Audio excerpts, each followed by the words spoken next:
a mais um Encontro dos Descobrimentos Online. Hoje estarei entrevistando o professor doutor Adriano Moreira. O professor doutor Adriano José Alves Moreira nasceu em Grijó, Macedo de Cavaleiros, a 6 de setembro de 1922. Doutor pelo Instituto Superior de Ciências Sociais e Políticas da Universidade Técnica de Lisboa, do qual foi professor catedrático, diretor e presidente do Conselho Científico, exercendo também vários cargos de relevo nas principais universidades portuguesas e brasileiras. Doutor honoris causa pela Universidade Isabel Interior, Aberta, Manaus, São Paulo, Bahia, Brasília e Rio de Janeiro. Entre os muitos cargos que desempenhou, destacam-se o de delegado de Portugal na ONU, de 1957 a 59, presidente internacional do SEDI, Centro Europeu de Informação e Documentação, diretor do Centro de Estudos Políticos e Sociais da Junta de Investigação Científica do Ultramar, foi ministro do Ultramar entre 61 e 63, deputado da Assembleia da República entre 79 e 95, presidente do CDS, Partido do Centro Democrático Social, vice-presidente da Assembleia da República entre 91 e 95 e presidente da Academia das Ciências de Lisboa. Atualmente é presidente do Instituto de Altos Estudos da Academia das Ciências de Lisboa e presidente do Conselho Geral da Universidade Técnica de Lisboa. O professor doutor também possui uma impressionante criação literária de mais de 30 obras publicadas, bem como inúmeras condecorações. Professor doutor Adriano Moreira, bom dia. Agradeço imenso a sua participação nessa entrevista. Obrigada. Não, tenho um prazer. Bom, obrigado, o prazer é nosso. Sinto-me muito honrado com essa sua iniciativa de me interrogar. Muito obrigada, é uma honra. Há muito tempo não tinha um júri destes. Obrigada. O senhor foi uma das grandes personalidades políticas de Portugal antes e depois da Revolução dos Cravos, que mudou o destino de muitas pessoas. Como avalia todo aquele período na visão ampla que tem hoje de toda a situação? Bom, houve uma evolução enorme do estatuto internacional do país e também da sua vida da sociedade civil. Quanto à sociedade civil, há pelo menos um fator que eu costumo pôr em evidência. A imigração foi sempre muito grande em Portugal. Durante os últimos anos do regime antigo, em que houve a guerra, houve muita imigração também, não toda determinada por causa da guerra, mas somando-se às necessidades que tradicionalmente impulsionavam a imigração. E eu atribuo uma enorme importância à correspondência entre os imigrantes e a população que ficava aqui, da sua família. Porquê? Porque eles davam notícias de um mundo diferente. E, portanto, isso veio despertar curiosidade, atitudes críticas, mudanças de conduta. Foi um fator da maior importância e somou-se aos sacrifícios que a guerra colonial exigiu. É claro que essa guerra colonial, cada país sofre as suas, mas realmente aquilo que caiu foi o Império Euromundista. Nós tínhamos uma parte do Império Euromundista, em que pertencia a titularidade à Holanda, à Bélgica, à França, à Inglaterra, a Portugal, e cada um deles teve sacrifícios brutais. A França, por exemplo, perdeu todo o seu exército esmagado no Vietnã. Depois teve a Guerra da Argélia, que aliás foi ordenada por uma das pessoas mais reformistas da Europa, que foi Mitterrand. Foi ele que ordenou essa resistência na Argélia, que ainda hoje os seus efeitos não estão absorvidos em França. Os famosos pieds noirs que tiveram que regressar. A própria Inglaterra, que é mestra das soluções diplomáticas para as questões difíceis, para conseguir a separação da União Indiana do Paquistão, Isso custou umas 400 mil vidas.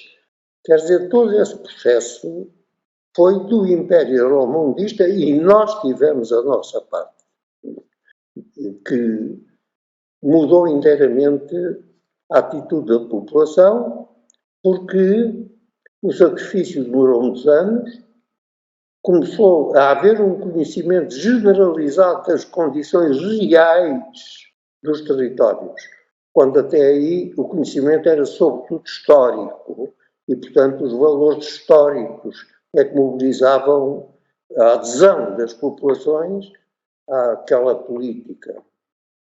A partir do conhecimento no terreno, as coisas foram diferentes. Infelizmente, houve muita gente que compreendeu que havia uma evolução do mundo que era preciso acompanhar de uma maneira reformista, pacifista. Não foram as vozes mais escutadas. E tem que se sublinhar, eu muitas vezes insisto nisto, que o nosso próprio exército, que foi para o ultramar, declarou expressamente que estas guerras não se ganham. Eles iam ganhar tempo para fazer as reformas necessárias. Eles ganharam tempo, ganharam 13 anos, mas o processo reformista não avançou. E, por consequência, de facto, desse ponto de vista, o 25 de Abril, que definitivamente enfileirou no movimento europeu o país, traduziu-se no fim da guerra, mas não propriamente da descolonização. E isso, naturalmente, hoje podemos verificar que se traduziu na quebra da paz interior nesses territórios, com lutas muito demoradas, Angola, Moçambique, na Guiné, Timor com a invasão, na Indonésia, etc. Enfim, tudo isso, custos enormes que as populações foram sofrendo e que esperamos nós, a pouco e pouco, ganhem uma maturidade que ponha o diálogo, o respeito de direito, a organização constitucional no lugar da agitação mortífera que se tem verificado em tantos territórios. Conforme referi, foi ministro do ultramar de 61 a 63, no Estado Novo de Salazar, quando ocorreram as primeiras revoltas em Angola contra a colonização portuguesa. Saiu do governo em 63, quando Salazar lhe pediu para mudar uma política que ameaçava sua permanência à frente do executivo. Ao que ele respondeu: acaba de mudar o ministro. Como foi de fato essa situação? A questão talvez possa resumir-se da seguinte maneira. Eu fui professor da antiga Escola Superior Colonial e costumo dizer que foi a minha primeira queda no mundo, resultou de eu ter sido solicitado pelo ministro, notável, aliás, como pessoa, foi o almirante Sarmento Rodrigues, para estudar a reforma do regime prisional nas colónias da África. Fui a todas as colónias. Era muito novo ainda, tinha 20 e tal anos, enfim. Já tenho idade para me ter esquecido. E verifiquei uma coisa, é que a vida real não correspondia àquilo que o direito determinava. E foi por isso que eu comecei a estudar as necessidades de reformas indispensáveis e organizei a escola no sentido de ser uma escola de ciências sociais, como é hoje, é o Instituto Superior de Ciências Sociais e Políticas. Por outro lado, nessa mesma época, Portugal entra nas Nações Unidas e teve como chefe da delegação um grande professor da Faculdade de Direito, foi o Dr. Paulo Cunha, que era um professor que nós teimávamos muito. Era alegre, era um expositor extraordinário, era melómano tocava violino e tinha aquela atenção e cuidado que têm os professores, quando têm necessidades, vão-se lembrar dos alunos que eles acham que se tinham distinguido numa ou noutra área. E, portanto, convidou-me para fazer parte da delegação às Nações Unidas. 3 anos eu fui membro dessa delegação. E foi a segunda queda no mundo, porque a Carta das Nações Unidas foi escrita toda para ocidentais. E, portanto, de acordo com as suas convicções, com os seus valores, com as suas tradições, com a sua história. Bom, mas ali, à medida que eu entrando nos países libertados, aconteceu que as áreas culturais do mundo, pela primeira vez, falavam em liberdade ao mundo de acordo com as suas próprias concepções do mundo e da vida. Então, esta experiência mostrou-me que havia uns valores fundamentais a pôr em ação. Era preciso acabar com a atitude de tolerância ocidental em relação a essas áreas, substituir a tolerância pelo respeito. Era necessário que as diferenças não fossem resolvidas por combates, mas pelo diálogo. O diálogo entre as culturas é absolutamente fundamental.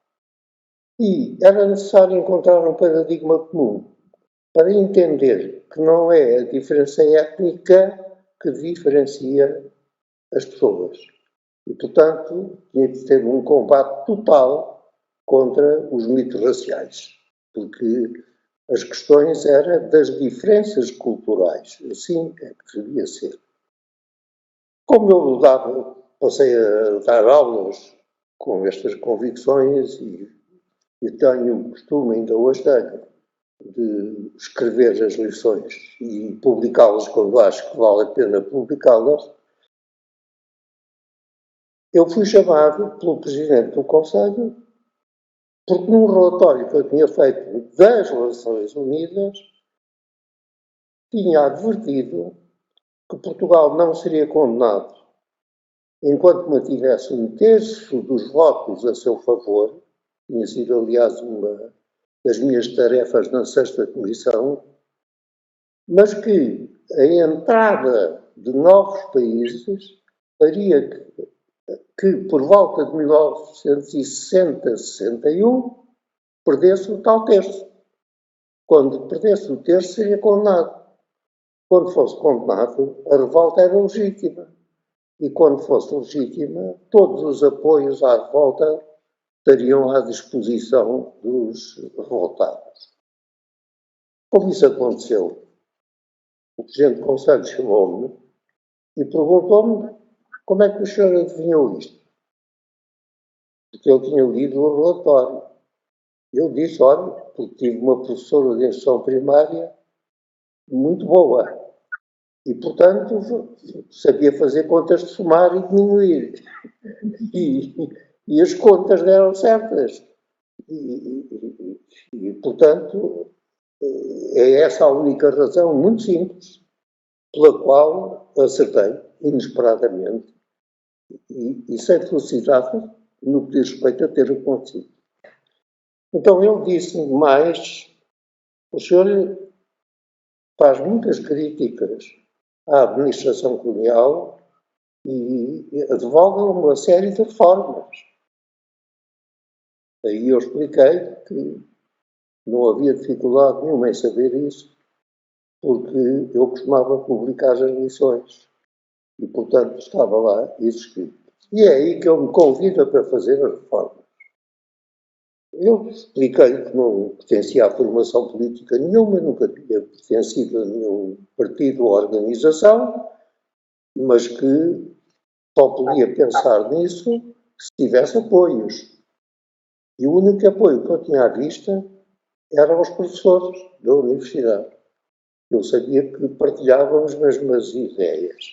E ele disse que também podia contar com a aprovação dele. Bom, Enfim, feitas as diligências, eu fiz de facto algumas reformas que considero fundamentais. Simplesmente já há pouco tempo, deviam ter sido mais cedo. A primeira coisa foi revogar o Estatuto dos Indígenas. O Estatuto dos Indígenas colocava uma impossibilidade do gozo das declarações de direito numa tradição que, aliás, não sei se os americanos gostam de ouvir isto, do Jefferson, porque quando ele disse que todos os homens nascem iguais e com direito à igual felicidade, pôs uma vírgula. Os nativos não, os escravos não, os trabalhadores não, as mulheres não, uma série de nãos que era preciso apagar. Mas essa revogação do Estatuto dos Indígenas teve corolários, porque acabei com as culturas obrigatórias, acabei com o trabalho forçado, publiquei o Código de Trabalho que o Bureau Internacional do Trabalho considerou o mais adiantado da África, instalei o ensino superior, multipliquei os liceus, pus o serviço social em funcionamento, etc. Isto foi feito com muita velocidade e eu só estive 2 anos e pouco no governo. Este juízo sobre as reformas foi feito por uma comissão de inspeção que o BIT organizou para verificar se era a sério que se estava a fazer aquilo. Bom, simplesmente isto atingia muitos interesses. Não é natural, não há reformas que não prejudiquem interesses. E o próprio Dr. Salazar chamou-me e disse-me, eu disse que apoiava as suas reformas. Tenho cumprido. E disse, até agora não é cumprido. Simplesmente está a provocar tais reações que eu próprio não tenho a certeza de poder continuar presidente do governo. Temos que mudar de política. E eu, não sei se inspirado pelo Espírito Santo, por mau espírito, de facto respondi imediatamente. Vossa Excelência acaba de mudar de ministro. E foi assim que acabou a minha passagem pelo Ministério. As reformas pararam, o tempo passou, o Exército cansou-se, a população cansou-se, os jovens cansaram-se e, por consequência, houve aquele ponto final revolucionário no regime que se pretendia ser de vida habitual, mas naquela data era uma vida habitual desatualizada. E foi isso que justificou aquela intervenção militar e depois a organização democrática que está hoje em vigor. Certo. E considera que a repressão dos escravos foi obrigatoriamente necessária ou teríamos uma outra alternativa política mais suave que preservasse os interesses dos portugueses naquela altura?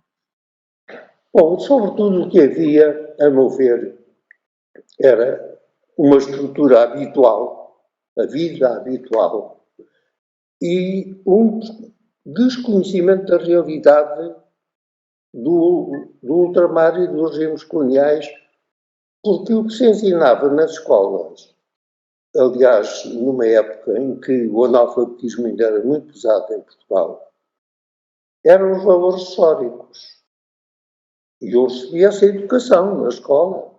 Eu tinha um orgulho enorme nos heróis portugueses, e tenho ainda. Como eles não têm culpa que as coisas tenham evolucionado desta maneira.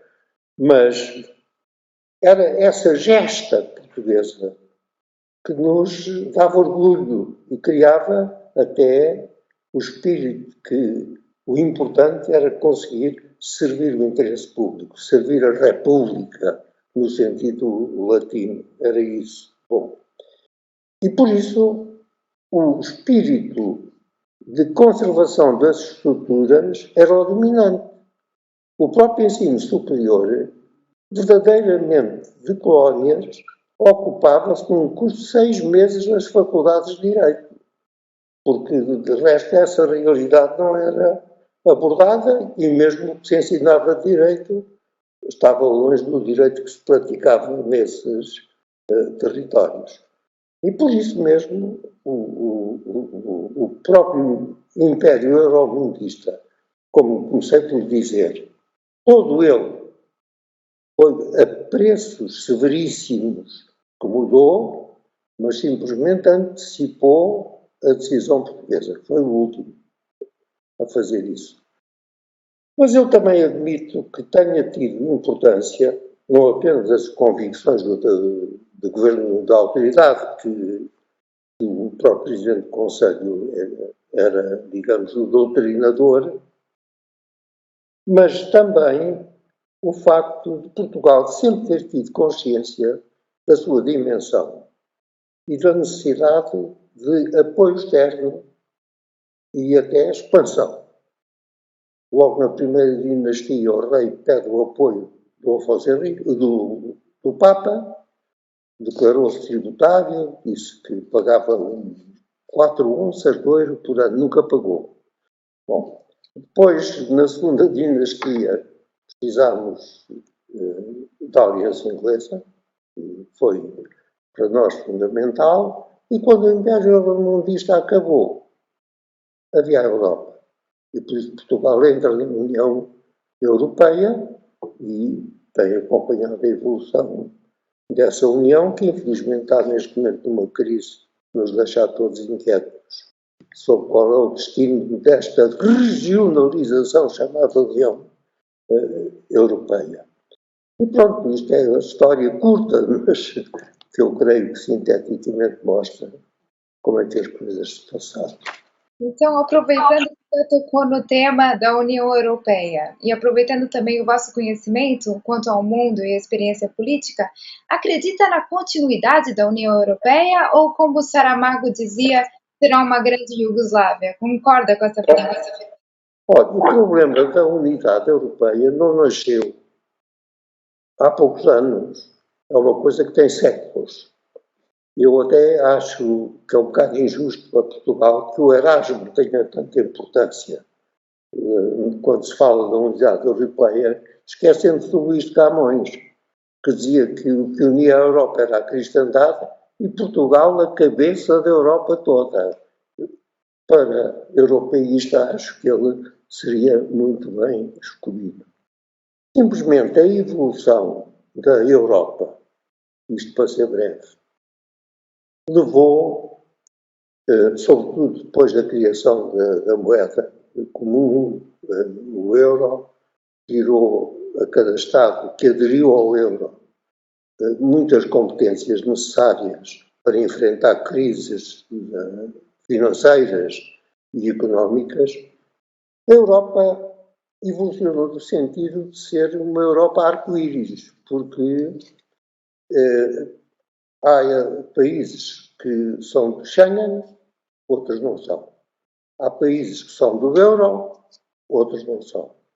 Há países que têm dúvidas em continuar na Europa, porque começam a ter movimentos das chamadas pequenas pátrias, como acontece em Espanha, como acontece até em França, como acontece em Inglaterra, que destrói, se forem viáveis, a própria unidade do Estado.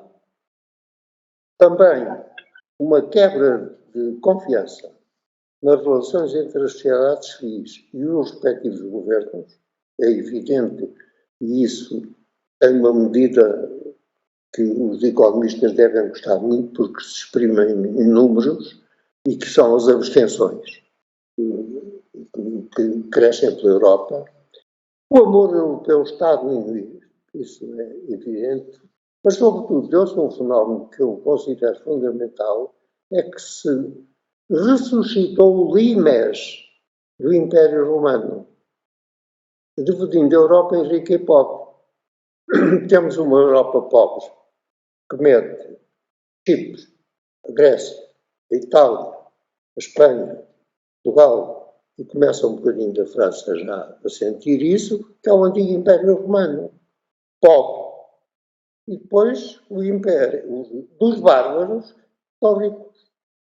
E pelos caminhos por onde os bárbaros desceram para subirem ou ocuparem o Império Romano, neste momento sobem as nossas migrações dos pobres à procura de trabalho e à procura de futuro.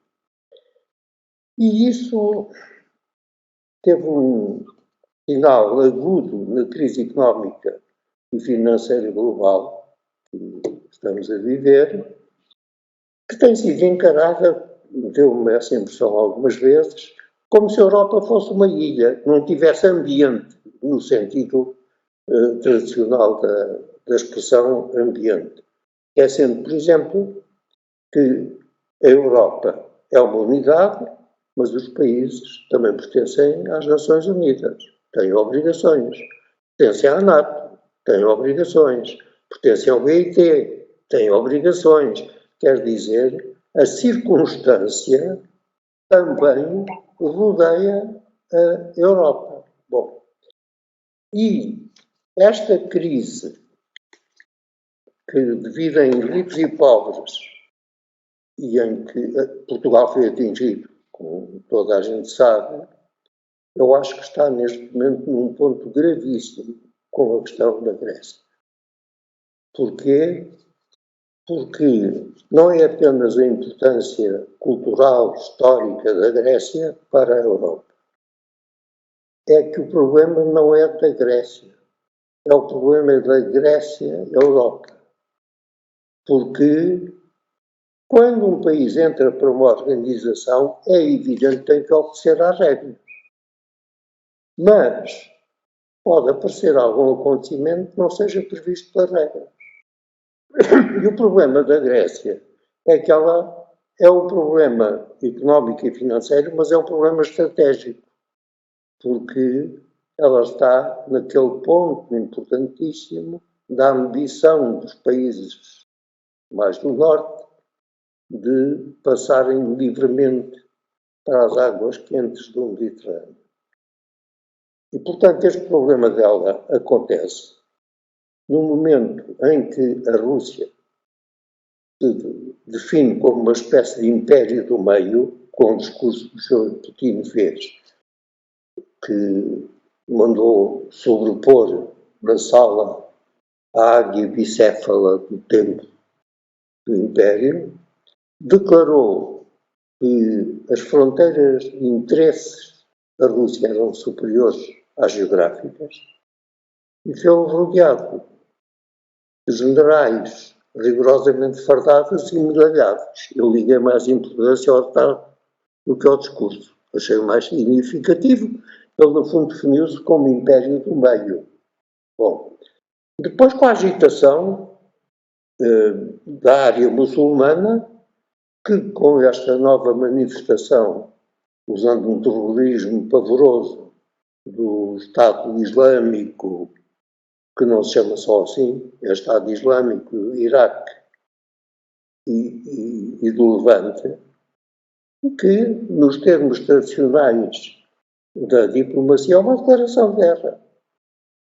Bom, e por isso, pela primeira vez, o Presidente Obama manifestou-se para saber como é que evoluciona o caso da Grécia. Os Estados Unidos são provavelmente o país que tem mais responsabilidades da NATO. E manifestou-se, portanto. Bom, mas o Sr. Putin também convidou o primeiro-ministro da Grécia, que deve estar hoje a enfrentar o Parlamento com dificuldades enormes, e tiveram uma conversa, fizeram um comunicado dizendo que tinham discutido o transporte das energias, mas isso foi o que disseram no comunicado. Não sei se a conversa acabou aí. Bom, quer dizer, há ali um ponto fulcral do ponto de vista estratégico que ultrapassa a Europa, como se vê, e determina até a manifestação de interesse do próprio Presidente dos Estados Unidos, que foi um homem que assumiu o poder procurando substituir o que chamam os técnicos hard power pelo soft power, mas este soft power que ele exerceu agora para mostrar interesse certamente tem atrás o receio que as responsabilidades ultrapassem isso.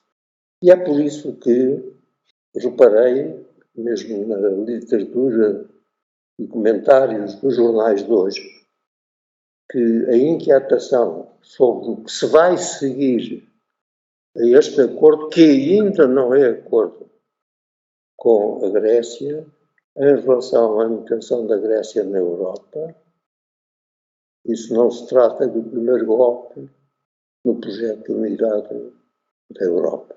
Mas isso também não lhe sei responder, embora partilhe a inquietação. Bem, o professor já partilhou conosco alguns episódios interessantes na sua vida, não é? Mas eu peço que conte mais um acontecimento curioso de vossa caminhada, algum episódio especial que lhe tenha marcado.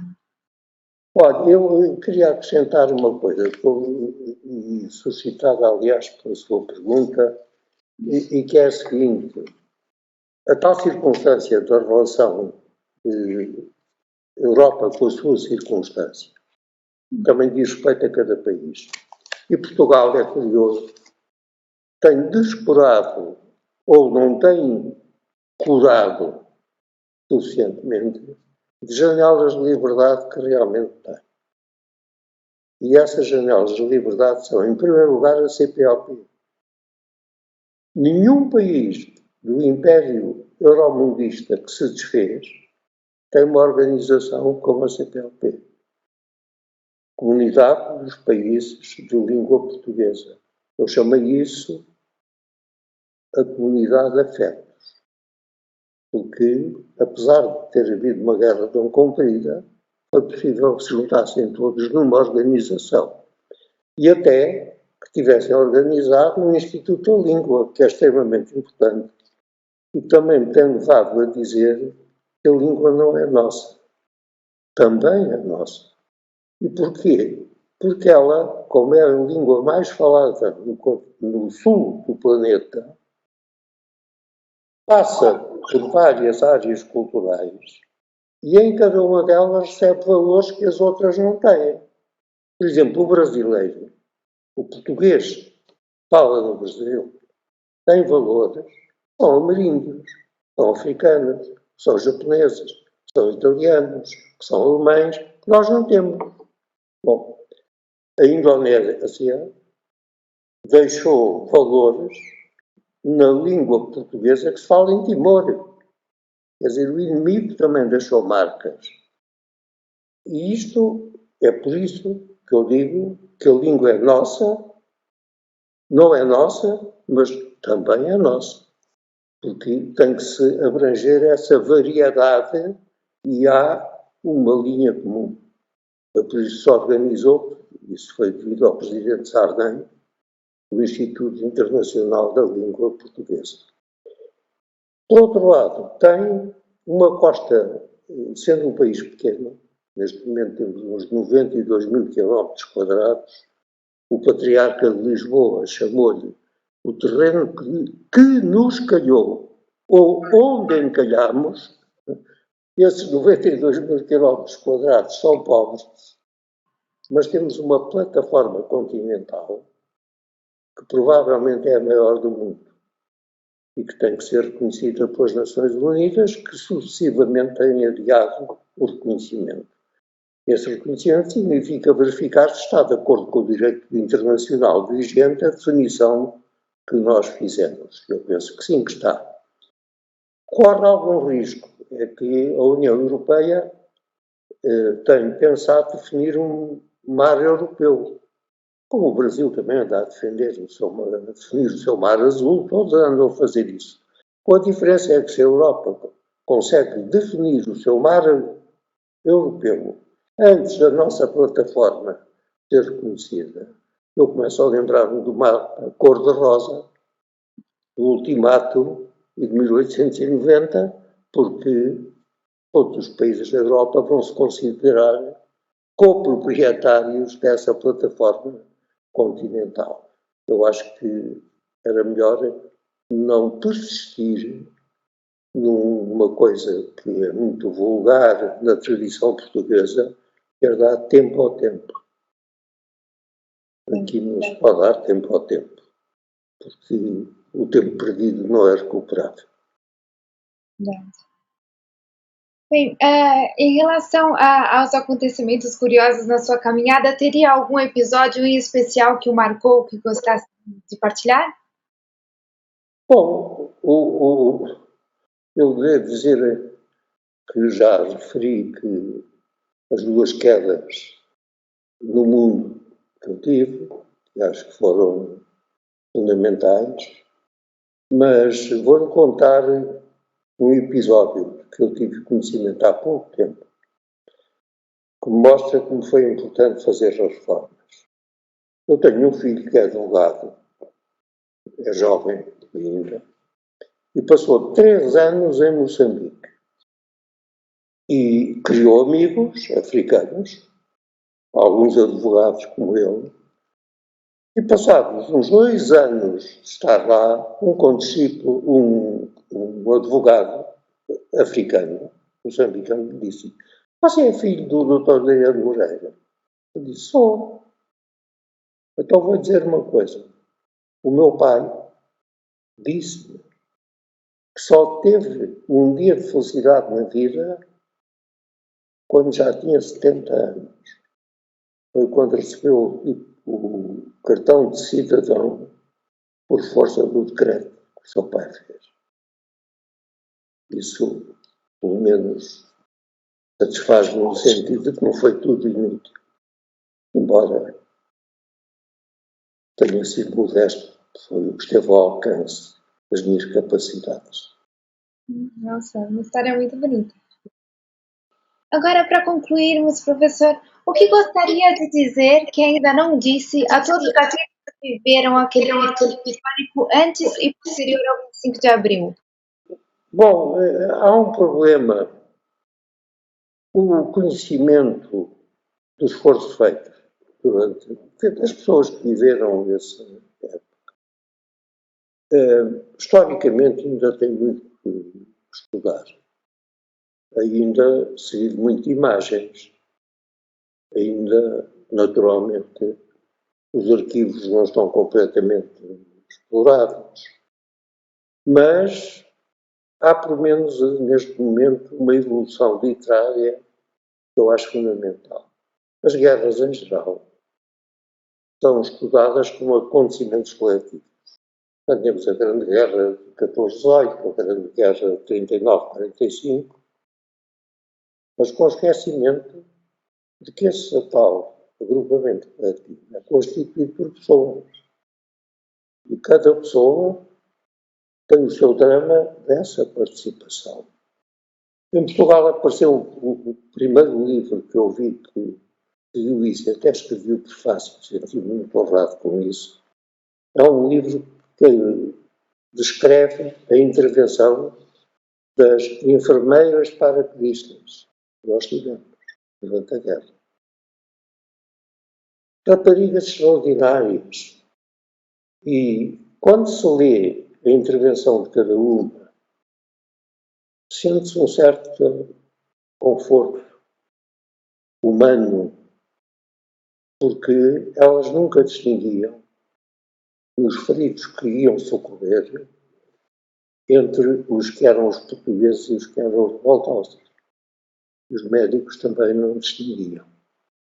E até contam uma história comovente. Uma delas, quando já estavam em terra, foi decapitada pela a hélice do avião. Portanto, essa não pode fazer depoimento. Mas elas fazem depoimento. E terminam o depoimento desta maneira. Compusemos o corpo dela de maneira que fosse tão bonita na morte como tinha sido durante a vida.